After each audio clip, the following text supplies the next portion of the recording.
महात्मा गांधी ना तो महात्मा था और ना ही राष्ट्रपिता। 1946 में नोआखाली के दंगों में जब मुसलमानों द्वारा हिंदुओं का नरसंहार किया जा रहा था और हिंदू बच्चों के साथ बलात्कार हो रहे थे, तब इसी गांधी ने कहा था कि बलात्कार से बचने के लिए हिंदू महिलाएं अपना गला घोंटकर या जीभ काटकर आत्महत्या कर ले या तो जहर खाकर अपनी जान दे दे।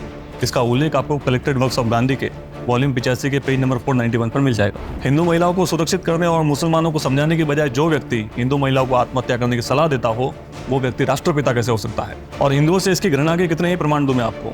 देश के बंटवारे के वक्त पाकिस्तान में जिन हिंदुओं को अल्लाहू अकबर के नारे लगाकर मार दिया गया, उन्हीं मुसलमानों के दिल्ली में स्थित शरणार्थी कैंप में गांधी कुरान का पाठ करवाते थे।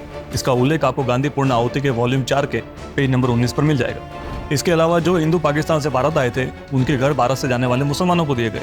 ऐसे में जो खाली पड़े मुसलमानों के घर भारत में थे, वो पाकिस्तान से आने वाले हिंदू को मिलने चाहिए थे, लेकिन गांधी ने इसका भी विरोध किया। और ना ही वो कोई महात्मा थे। ऐसा मैं क्यों कह रहा हूँ, एक बार ये पढ़िए। प्रभावती अनेक बार मुझे गर्मी पहुंचाने के लिए मेरे साथ सोई है। जब वो थर थर कांपती जमीन पर मेरे लिए पड़ी रहती थी तो मैं उसे अपने में समेट लेता था। ये शब्द है सो कॉल्ड महात्मा के, जो उन्होंने एक पत्र में अपने सहयोगी मुन्ना लाल शाह को लिखे थे। इसका उल्लेख आपको कलेक्टेड वर्क्स ऑफ गांधी के वॉल्यूम 79 के पेज नंबर 213 पर मिल जाएगा। वो मुझे कपड़े उतारने के लिए ज़रूर कहते थे, लेकिन मैं कुछ वस्त्र पहने रहती थी और मैं कई बार बापू के साथ उनके ब्रह्मचर्य में उनका साथ देने के लिए सो चुकी हूँ, और तब मेरी उम्र केवल 16 वर्ष थी। ये शब्द है सुशीला के, जो उन्होंने वेद मेहता को दिए एक इंटरव्यू में कहे थे। इसका उल्लेख आपको Mahatma Gandhi and his apostles के पेज नंबर 201 पर मिल जाएगा। मैं उसे अपने पास सोने देता हूँ और मनु बिना कोई कपड़ा पहने ही सोती है, और मैं इस बात से बहुत खुश हूँ कि उसे बहुत गहरी नींद आती है। ये शब्द भी उसी महात्मा के हैं जो उन्होंने अपने सेक्रेटरी प्यारेलाल को 30 दिसंबर 1946 के दिन लिखे थे। इसका उल्लेख आपको कलेक्टेड वर्क ऑफ गांधी के वॉल्यूम 94 के पेज नंबर 333 पर मिल जाएगा।